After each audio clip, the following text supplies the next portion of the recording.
Good afternoon and welcome to Today on Bay TV. I'm Rachel Hopkins and this is Keith Millward. Hello. We are joined today by Captain Beany and Swansea solicitor Peter Lynn. And of course today is the birthday of Roald Dahl, isn't it? It certainly is. I think everybody knows Roald Dahl, but I didn't realise he was born in Cardiff. Yeah.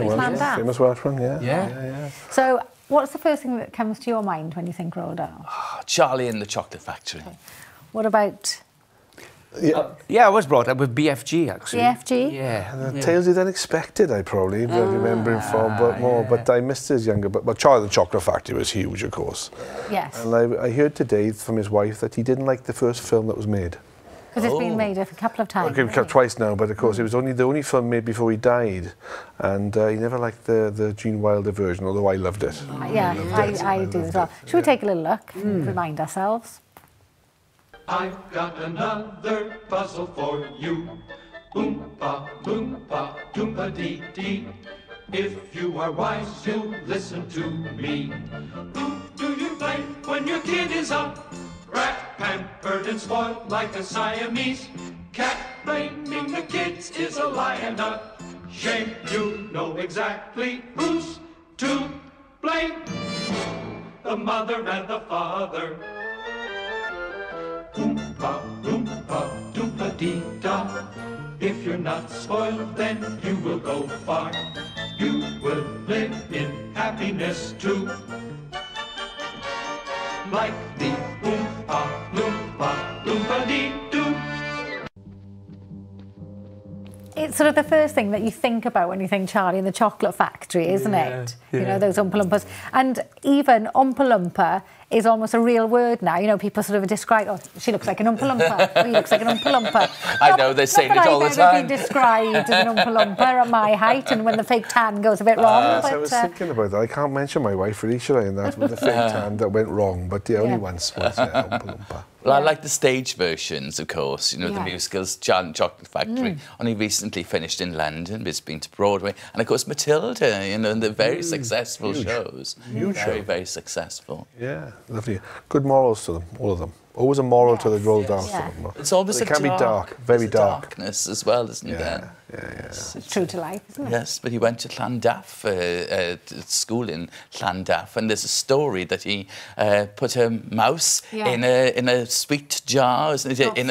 Oh, you know all about it, yes. Well, they were very popular at that time. Yes. And yes, he did. He got into awful trouble for that. Yes, in a local shop. Yes, and but he remembers the lady, and of course, often adults are depicted as the enemy. They are. You know, it's grotesque, but as you say, then there are the people who have kindness of heart, and they're in the stories as well. Yeah, children as heroes. It's brilliant. It's brilliant. Yeah. And he also was a fighter pilot in the RAF in World War II. Yes, that comes as a surprise, doesn't it? doesn't A it? flying ace. But I suppose so many things that happened to him there, and when he was younger, he lost his father very young and his sister. That sort of leads to an imagination. It must have been a great talent, but I think it forces the imagination to work harder, really, which of course gave us all these lovely stories. He was very successful, right? I mean, across a lot of genres, including to Hollywood, I believe. He went on to do fantastic things. So, as I say, Tales of the Unexpected were big in the 70s. They've been rerun again now. But no, he's a great scriptwriter, one of our Welsh heroes. Yeah. And I think Tales of the Unexpected, probably one of the first sort of grown-up programmes that I watched, and they were so weird and creepy, but they really got me thinking, you know, and I sort of remember random images of them. But we've got another clip, not Tales of the Unexpected, but let's take it, and this is especially for you, Captain. Oh, thank you. Up human beings every night. Human beings? Yeah, human beings, like you is. Bone-crunching giant, he likes turkey best. Turkey? That's not a human being. It's a bird. No. The bone cruncher's not eating birds. He's creeping off to Turkey every night to eat turks. For the special flavour. What flavour? Turkey? No. Turks from Turkey is tasting of Turkish delight. Can you ever imagine human beings? Human beings?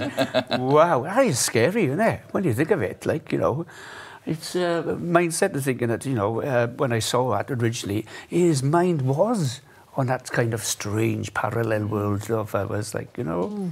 Not unlike your own, I would imagine. He should have. Well, Oompa Loompa, As when I put my makeup on. human being, there you are. Yeah, indeed, yeah.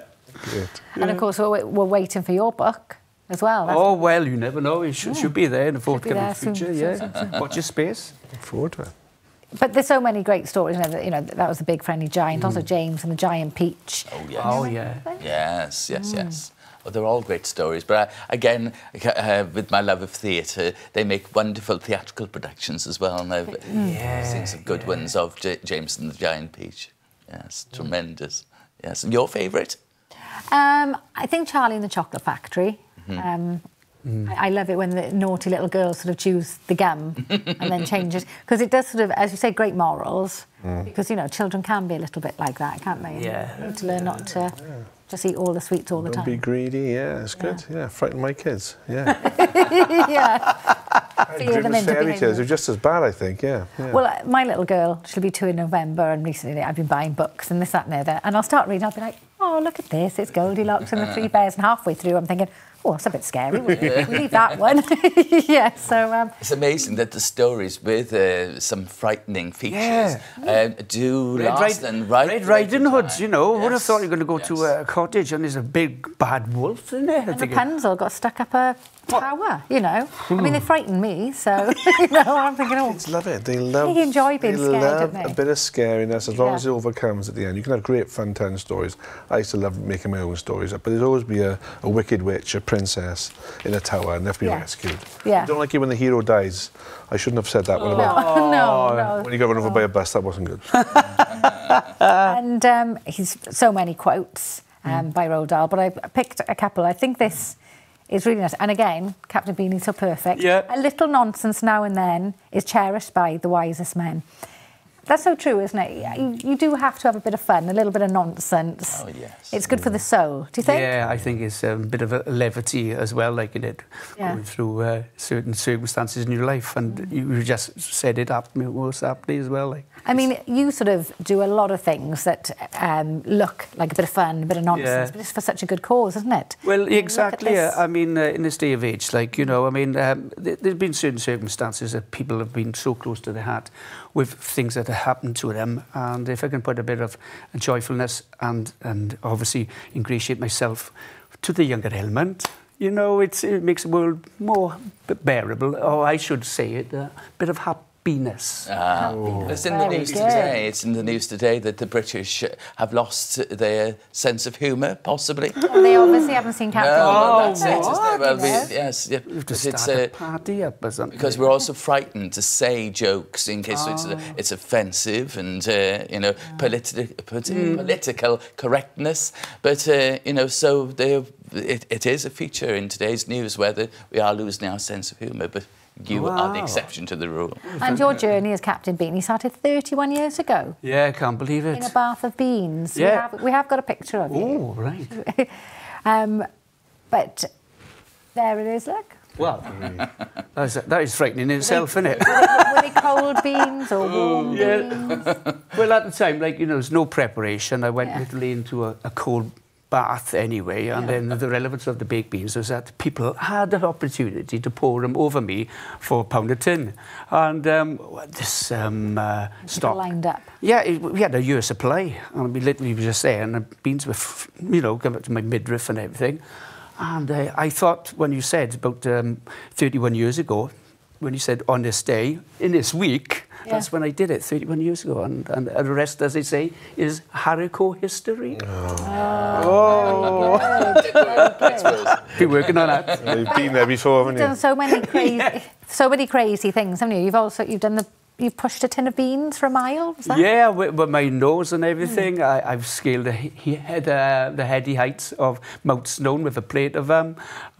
We did the alternative Halloween to a Halloween walks. And I'd ingratiated myself with marathon running as well, as I run a bean Oh. And you've had a museum. Museum, yeah. And like I said, even to this day, we got 200 people for the past year just to see my exhibition. And as you can see, the relevance of baked beans tattooed on my head. So what's been the most painful thing that you've done? Has it been the beans? I should imagine it actually is the beans that tattooed on my head. But how long did that take? That was 2.5 days. Ooh. And, well, thank you, Captain Beany. So we'll be back after the break. We'll be taking a look at the papers. See you then.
Welcome back.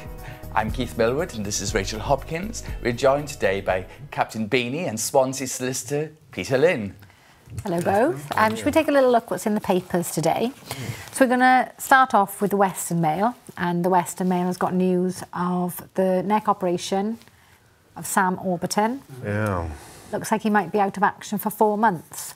I mean, a neck operation, as operations go and as injuries go, you know, the neck is very fragile. He's had long-standing trouble there, so I think it's resolving that. We'll let to a head. But yeah, it's very worrying for the Welsh team and the Welsh back row. Others are injured at the same time. Ross Moriarty's out. And Dan Lydiard hasn't come back yet, although they say that Dan might be coming back soon, so he'd be the obvious replacement. But we're thin on the ground. I know. Thin on the ground in the back row. Should we have a little look at Sam Orberton? Wait.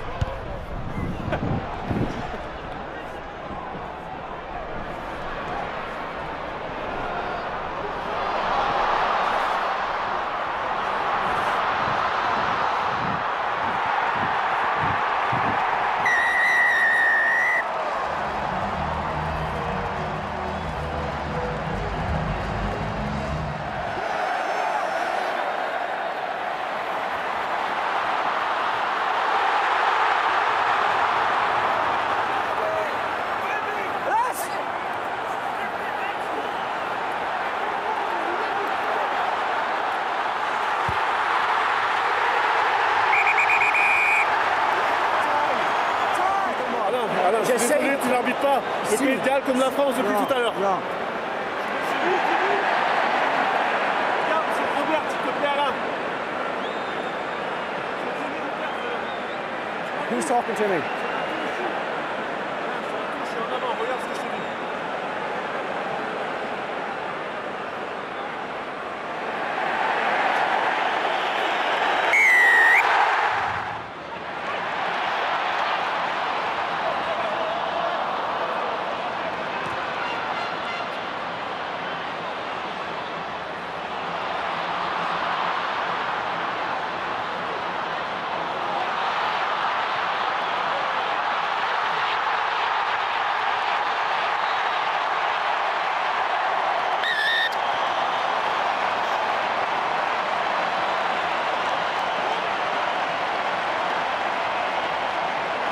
So as you said, Peter, there's a few integral players that are injured and off at the moment.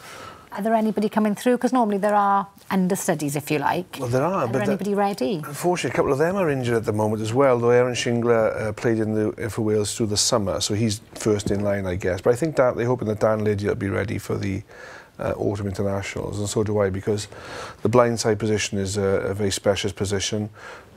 We're lucky with Justin Tipuric at open side, and Falatau at number 8 sort of nailed on. But we saw try scoring there from Sam Orberton, which is brilliant, but his big game is his tackling over the ball. He's the most intelligent, powerful athlete I think I've seen for a number of years in rugby, and I've watched Wales now for a number of years and followed him over the world. Big fan, aren't you? A big fan. He's outstanding captain as well. Very knowledgeable rugby player. So he'll be missed. But I hope they set that right, and neck injury is always a concern for long term. But he's had a niggle for quite a while. Yeah, hopefully it will resolve the issue. How long should it take for it to heal? Well, they're saying 4 months, and that's right, because they will be cautious and they won't want to rush back a neck injury, a neck operation, for obvious reasons. It could be longer, really. It could be longer, but of course that would take us into then the Six Nations. Obviously the Autumn Internationals are coming up, New Zealand are coming, but we've got the Six Nations, which we're all ready for again. We want to do well in that, and I think we've got the Wales, if they can get this first team squad out, looking very competitive, but it just shows if you have a couple of injuries to key players, we haven't necessarily got the strength in depth. And does that then sort of reduce the morale? So, because I think a lot of it is psychological, isn't it? If they're winning before they even get on the Absolutely. pitch. You look around you, you've got the stature of British Lions all around you. Wales have got those British Lions. It boosts all the younger players coming through, and when leaders like Sam Orberton and Faletau or Ross Moriarty is missing, then the youngsters will find it more difficult. I can make a few plugs actually for people I particularly like. I mean, I think Nick Cudd is still playing open side, and I hope he's doing well at the moment. I can plug him because his father works with me. And there's a young boy called James Ratty in the Osprey setup. I think they're not being talked about at the moment, but that's one for the future. One for the future. Well, hopefully Sam Alberton will recover well and be back soon. Also in the papers, we've got the Storm Eileen in Wales. We've got from Wales Online, of course. We had a bit of a storm here in Swansea last night. It was quite windy. There's some trees that have been blown over there. Yeah. So caused some disruptions. You can't say too much coming after this devastation across the Caribbean and Florida. Wow. It's harsh. But yes, it was bad. That was. But I think Cardiff had it. Yes, I was in Cardiff last night and came past Roath Park this morning. There were big branches down, and also on the motorway I could see they'd had to cut down some branches that were coming onto the M4. Because they can cause accident, But well, yes. I think it's passed with minimal damage, hopefully. Yeah. And then also we're going on to the main papers, Guardian. We've got May faces pay backlash after lifting pay cap. The Financial Times, May bows to pressure with end of public sector pay cap. Also, we've got the Eye with illegal strike threat on. And the Metro with pay thaw. So there's a lot in the papers about the pay cap, and it's not been sort of met with very sort of amicably, because it's police and prison officers lead the way, and the nurses have to wait till next year. So obviously there's uproar. Yes, there's uproar across the board. I mean, this is the problem. I think they brought in 2 years ago that there's going to be a pay freeze at the 1% across public sector, and of course she's now apparently lifting it for those few workers, although I'm told it's out of the same budget, so I'm not sure that's going to work if the police have to presumably take resources away from other areas to implement the pay increases. But talking about the illegal strike, again, I think it's to do with the number of people voting, and I know that there's new rules. It's not my area of law, but there's new rules about 50% of the union, total union membership having to vote for strike action. So it's a much higher bar than just... Yeah. And do you think Theresa May is doing these proposals, just trying to win back confidence and favour? Absolutely. It doesn't seem to be working. There's been a backlash. I mean, since the election, she's a very slender majority. There's a backlash against austerity. Jeremy Corbyn did very well. Of course, he was promising to lift these pay caps, and so there's been strong pressure to ease the burden on the public sector who've struggled and borne the brunt of the austerity measures across Britain. Not so much perhaps in this area. I hate to say, but public sector workers are actually, compared to private sector workers, quite well paid locally. But it's very important to our economy that public sector, if there is to be a pay rise across the board, if there was a bigger budget, that would help our economy locally. But inflation and pay rises as a business owner and talking to business people is a concern, because we've seen a massive other overheads go up. If our employee pay costs go up, there's a real worry about the sustainability of business locally. So we want growth, but the biggest growth has been in petrol prices, for example, fuel costs and commodities. So we need the control over those, really. If the pay sector went the same way, then you may find that businesses simply could not afford to employ as many people as they currently are, and that's a risk for jobs. So it's very interesting to see what the Bank of England are going to do regarding raising interest rates, etc. But we could do with a freeze across other overheads across the board. If there was to be unbridled rising of pay rises at the moment, that could really harm the economy. Albeit it might sound, if you're at work at the current time, you want a bit more, there has to be restraint. And so that's where the government are coming from. And also, we're going on to sort of health issues as well, because the Mirror and the Telegraph, their headlines, NHS chief, we face a huge flu crisis. So by the looks of it, they always sort of seem to know what flu is going to be around. apparently this year is going to be worse than ever. So I don't know if this is a push for everybody to get their flu jabs, and which seems quite important. Normally they sort of emphasise that people who've already got existing illnesses do, but perhaps it's worth everybody. Do we all have them? Do we have? I do. I don't actually. I don't know. So, and I've caught a few lately. Recommended this year. There we are. Well, I did for the first time last year because having the little one, I thought I don't want a flu and have to have a look after her, as wonderful as she is. Yes. But thank you both. Yes. Anyway, lovely very thoughts interesting there. discussion. Yes. And thank you, and we'll see you after the break. See you then.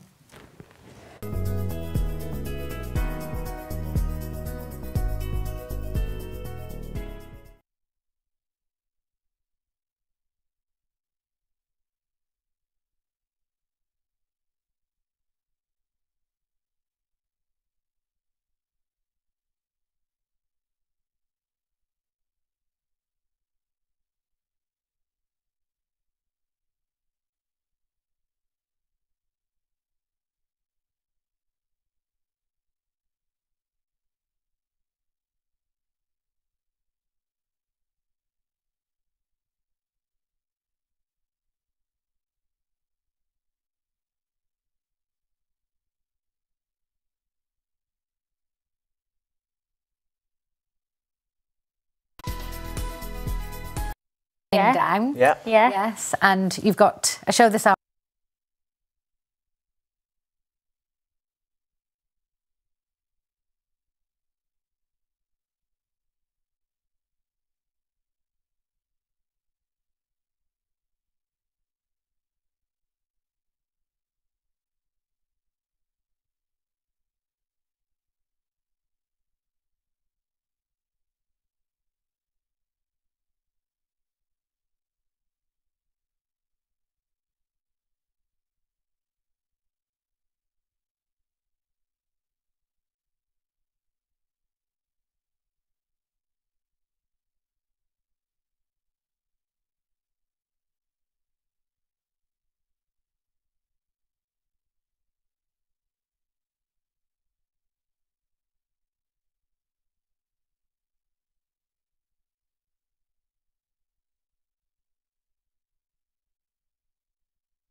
Hello and welcome to Today on Bay TV. I'm Rachel Hopkins. This is Keith Millward, and we are joined by the cast of Dreamboats and Petticoats. Thank you so much for joining us today. Pleasure, thanks for having us. And you're here to tell us, of course, about this amazing show that we've got here in Swansea at the Grand Theatre.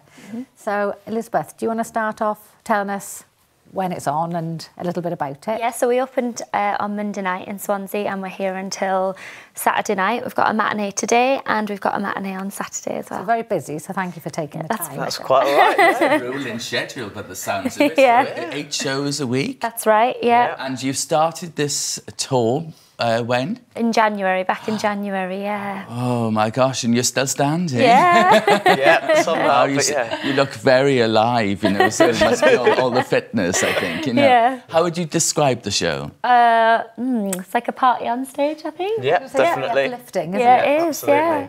Absolutely. Yeah, it's just a lot of fun. It's kind of a love story, follows a load of teenagers, what it's like to be a teenager in the 60s. It was kind of the birth of that teenager. I've always thought if I could go back in time, Yeah. I wasn't around in the 60s, but that is one time I would love to have been a teenager. Yeah, so I'm going to have to go and find out what it was all about. Yes, yes. Yeah, we get to live that every night, so it's really good No fun wonder for you're us. looking so Yeah. radiant. But there's some fabulous songs in the show and they just get everyone dancing. Yeah. Remind us what the songs are. Well, there's all sorts. It follows. We've got a bit of Roy Orbison, those lovely ballads. We've got Teenager in Love that Elizabeth sings. Run Around Sue, that's Run Around one of my Sue. favourites. Some Eddie Cochran, Come On Everybody, At the Hop. I think there's a bit for everyone. I think every person who come and see it will know, even if you weren't around there, will know some of the songs. They're absolute classics, aren't they? Yeah, definitely. Yeah. And as we were saying earlier, everybody knows those songs. Yeah, that's We know right. the words. We're not going to sing along now. Yes. We won't do that to everybody. Well, I think the sound guy sometimes struggles to get us above the audience level sometimes when they're singing along to some of the most popular hits. absolutely. You said to us before, like, I really struggled there because they were so loud. Let's Twist Again, Yeah. Let's Dance, Yeah. Happy Birthday, Sweet 16, Yeah. they're all in it, aren't they? Yeah. So And there's lots of dancing as well. There is, yeah, lots of dance numbers. We'll have a great finale at the end, which is like a mega mix of some of the big hits. You know, Let's Twist Again, and and the audience are up dancing with us. It's great. And in the story, you are a couple. Yeah. And so are there any pitfalls in relationship at all? What happens? Well, Laura, my character, she's 15. She starts the show in her green school uniform with her specs on, and she's got her eyes on Bobby, who is her brother's best friend. But Bobby really fancies Sue, who is the very attractive, cool girl at the youth club. But Sue really fancies the new guy, Norman, who's, you know, leather jacket and really cool. So there's a bit of a love triangle going on. And the show, they all enter this songwriting competition. So we follow their efforts to win the songwriting competition and their love stories as well. And that takes us through the plot, really. But Lawrence Marks and Maurice Gran wrote the script, you know, Birds of a Feather writers, and Good Night, Good Night Sweetheart as well they wrote, didn't they? And their comedy is brilliant, so it's got some really nice moments in the show, and so we have a lot of laughter and a lot of dancing and a lot of fun, basically. Perfect night out, really. It's really great. Yes, and it's for the whole family. Yeah. Yes, and your directors and producers, then, you know, they have got such an amazing catalogue of work, and so if you'd like to say what it's like working with Bill Kenwright and Bob Thompson. Yeah, it's been amazing. I've worked for the company for quite a few years now, and yeah, it's just always an absolute pleasure. Bill is so passionate about rock and roll in the 60s, and I think his passion just sort of feeds off onto the cast, really, and we sort of get to enjoy that with him. So yeah, we're really lucky. Because he's working on the brand new musical Scylla. Opened last week. So, yes, there's all exciting stuff to see that he's got that on the road. There's the Dreamboats and Petticoats on the road as well. You know, so tremendous. But how do you keep the stamina going when you have eight shows a week? And Well, I think everybody's different. For me, I have to eat very well, otherwise I crash and burn quite early on in the week. So I eat well. I go to the gym so that the show's not the workout. You know, that I hopefully find that a bit easier. Although I did a spin class this morning, and that's really killed my legs. I don't know how my twist will be this afternoon. And for you, you know, do you have any secrets, any tips? You know, how you keep going and keep power naps. I have little power naps, 20 minutes here and there where I can in between shows, and I make sure I drink a load of water. So that can be tricky when you're on stage. I don't really leave the stage, so I'm always, you know, watching how much water I drink. And then, about 3 litres a day, have a little nap in between shows, eating well, and then just trying to relax and enjoy it. I think that's a big thing. That's good advice for everybody, I think. Yeah. You know, we have got a short clip of you guys in action. Let's take a little look, shall we? Lovely, yeah. Come on, let's twist again, like we did last summer. Oh, let's twist again.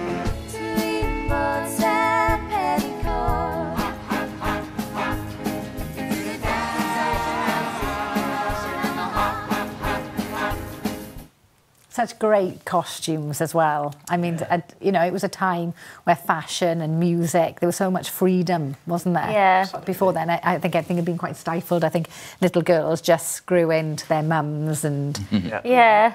I think it was the first time that, like you said, teenagers went kind of against what was before, and it was... Nowadays, I think that still happens, but beforehand it was very much accepted that you did as your parents do, and the fashion reflects that, the music reflects that, and people really... I think that's why there's such a connection to this time, because it was the birth of, not rebellion, but I think it was a little bit of that. Yeah. But so it's... I mean, I think at the time, it was very serious. You know, rock and roll was... you know, seen as the devil's music, wasn't it? Yeah. It was so tame compared to today. They wouldn't have approved today. Of course, no. But do you think there were better times? I think what I love about this time is that this is really the only music that people went out and specifically danced to. Nowadays, you go out to a club and there's dance music, but this was the birth of it was designed to get people up and dancing with other people.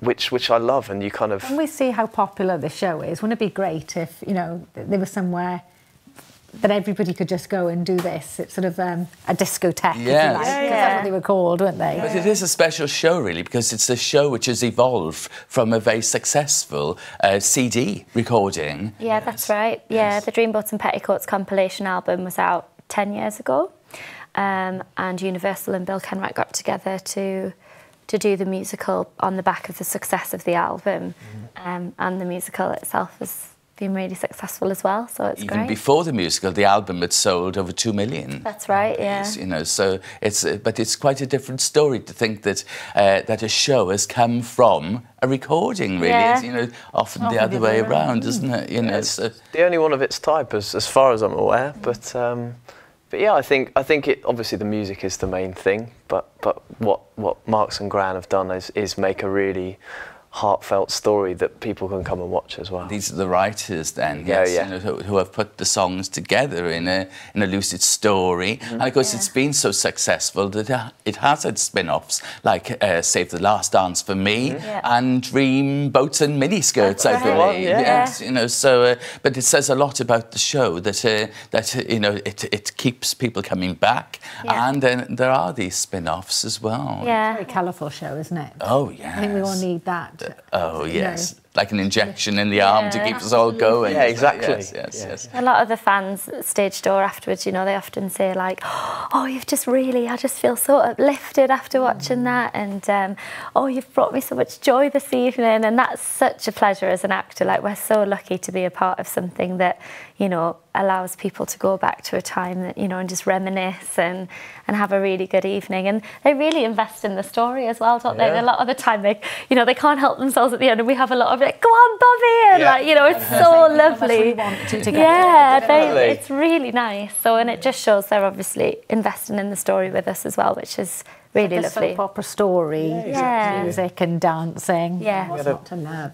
Yes, yes, indeed. But in these days, it's so nice to be taken out to ourselves, to have such a refreshing musical in town, you know, with all the news, you know, nationally and internationally. It's so refreshing then to have you with us. So people can still get seats, because I'm sure everybody's going to be running down. Yeah. Yes, and you've got a show this afternoon. Got a show this afternoon at 2:30, and our evening performances at 7:30. Thank you. We'll be back after the break to talk to you about you both. Lovely. Thank you.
Welcome back. I'm Rachel Hopkins and this is Keith Millwood.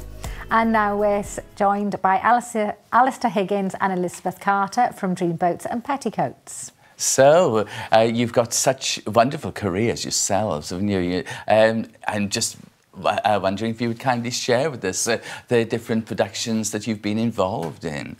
Yeah, so like for Bill Kenwright, I've done Dreamboats, Petticoats, Dreamboats and Miniskirts, and I also did Save the Last Dance for Me. Done quite a few radio dramas for BBC Manchester. That must be very different. Very different. The stage is so showy, isn't it, and big. And then radio, you've got nothing but your voice. How do you find that challenge? I love doing radio dramas. They're so much fun. You can have the script in your hand. You don't need to worry about anything. And you don't have to worry about your hair and makeup. No. And well, I did Yerma and Blood Wedding for them, so they're quite classic. So it's very, very different to something like this. But yeah, really good fun. I've done some straight plays. Yeah. And you've recently done a straight play with quite a heavy story, haven't yes. you? Yes. So last year I did a tour of Shadowlands, which tells the story of C.S. Lewis and his wife, Joy Gresham, and that went a similar kind of length to this. Actually, it was about an 8-month tour. Yes. But nice to kind of do a bit of mixed work as an actor. So I came off that and it was a lovely play, but it was very serious. So I thought the next job I need to do something a bit more fun and colourful. So how do you approach each of these different productions? Do you have a different approach to the play as regards pacing yourself and then the musical? Yeah, I think with learning, certainly, it's kind of putting what you need to put the most work into. With this, I've got to sing about 15 songs in the show, so I knew I had to get them down straight away. Whereas the play, it's the rehearsal time and all the work is definitely spent on the small subtext and really kind of getting the meaning down of every line. And you spend a lot of time doing table work where you sit around with the script and do that. But when you've got 46 songs in a show to do, you kind of don't have much time to do that, as much time. So it's spent kind of learning your track, your guitar parts and things like that. And when it comes to getting into sort of character and everything, do you spend time before the show or, the time that you're actually doing it? Are you your characters? Would you switch on not before the show, if I'm honest, but you certainly lose yourself in that character on stage, and that's the beauty of it, really. Once you're on there and you're in character, you're just that other person, You're a great example of life imitating art, aren't you? let's see, your characters in the show end up as a couple. Yeah. And yes, that's a wonderful secret you've been. So did that happen during this show? Yeah, we'd been working together for a couple of months and just took an interest in each other. Alistair kept coming to my dressing room, wouldn't leave me alone. I gave in eventually. Yeah, exactly. And yet you're from quite different backgrounds, because you're from Guernsey. It's a lovely part of the world, isn't it? Beautiful. So, you've come over, didn't you? You came over. Absolutely stunning, yeah, it was beautiful. So, you met the family as well. That is serious. Oh, met the grandma and everything, haven't you? Wow. Well, when you've met grandma, that's serious, isn't it? It'll be a ring next. And Elizabeth, you're from our floor manager Jeff's part of the world, aren't you? Yes, I am, yeah. So tell us where exactly. So I'm from Washington, which is in the northeast. Yeah, great part of the world, very friendly. Like Swansea. Swansea's very friendly too. What do you make of Swansea? Have you been before, or is this your first time in Swansea? I've been to Swansea. I've been around Wales a bit. I've performed. I did a panto a couple of years ago, going around Pontypridd, Aberdare, Treorchy, around there. So, and I came into Swansea with a friend, so I've seen it and I love it. The people are so friendly. Yeah. It's great. Oh, well, thank you for that. That's all right. And Elizabeth, you've played Swansea before? I have. This is my 4th time back in Swansea, and I did say to the cast that the audiences are brilliant here, and they haven't let us down, have they? They've been amazing. We've had lots of couples up at the front dancing in the finale with us. I think Swansea are quite vocal, aren't we? Yeah, which is great for us. We love that. So feed off the audience. Yeah. And how did you decide that acting was for you? Because you nearly took a very different path, didn't you? Yeah, I did GCSE drama and had an amazing teacher who just was so passionate about it that I you know, she planted a seed there, really. Went to university and did music theatre, and just thought, if I want to keep doing what I love, I'll have to do it as a profession. And so got an agent and just continued to do what I enjoy. I've been very lucky, yeah. And you did your studying in Bretton Hall. It was part of Leeds University. Yeah. Right. Yes. And you went to Mount View. I went to Mount View in London. So I auditioned. I kind of figured out I wanted to perform when I was about 5 or 6, and then I stopped doing it. I wanted to be a tennis player when I was about 12 or 13, but 5'8" doesn't quite cut it as a tennis player, so I. They've got an unfair advantage, haven't they? Exactly, yeah. I'd never been able to do it, so I'm kind of. Yes, that physical, the stamina you need for tennis playing, you now channel. We're able to use exactly, yes. So it wasn't all lost, but and then went to Mount View, and then left Mount View and actually ended up doing quite a bit of music, playing in bands, and went over to America for a bit and played over there, which was good fun, and then came back and have tried to balance the two. I think that's what I kind of enjoy, is doing some acting, doing a bit of music, and when one's not going as well as the other, I've got the other one to focus on. And your own favourite type of entertainment, you know, as regards musicals or plays, have you any favourites of your own? I don't. I love the variety of it. And I enjoy that in the work as well. I enjoy the variety of, we're really blessed to have such amazing entertainment here in the UK, haven't we? And on your days off, where, you know, you can do anything you want, what's the things that you enjoy doing? When I'm on tour, I absolutely love being in my own kitchen back at home on a Sunday afternoon and cooking, because it's really hard to do that when you're out on the road all the time. Yeah. So I enjoy preparing food for the next week and at home after having the radio on and having Alistair, those home what do you like? Being by the sea. Oh. I actually went, well, I maybe shouldn't say this because it's risky, but I went whitewater kayaking actually last weekend with some friends, which was... A bit of adrenaline junkie then? I try to be, yeah. I should, not too much. I don't really do too much because of the... If I got injured, I don't think the bosses would be too pleased. No. But yeah, that's what I love doing. Just paddling at the moment? Oh, yeah, there was no white water, I swear. It's all flat and very tranquil. And get no ideas now that you're in Swansea in these waves. So exactly, yeah. I've seen the sea, it's fine, yeah. Oh, thank you both for coming. It's lovely to talk to you, and good luck with the rest of the show. Thank you.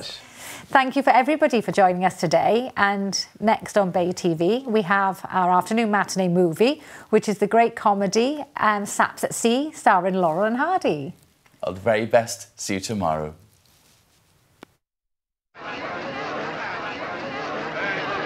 Quiet! Horns to the left of me! Horns all over me!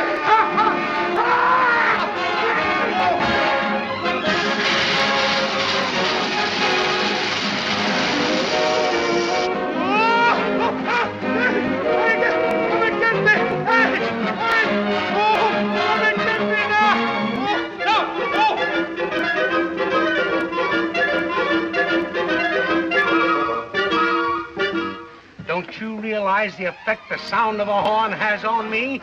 It makes me fighting mad. In fact, it gives me the urge to kill.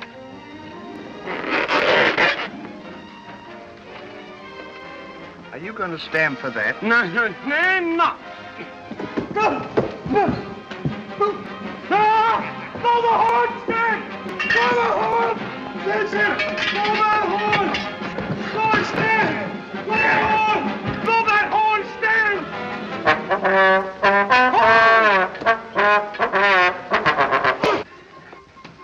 What's that? It's my own invention, the lung tester. Put this in your mouth. Yes, sir.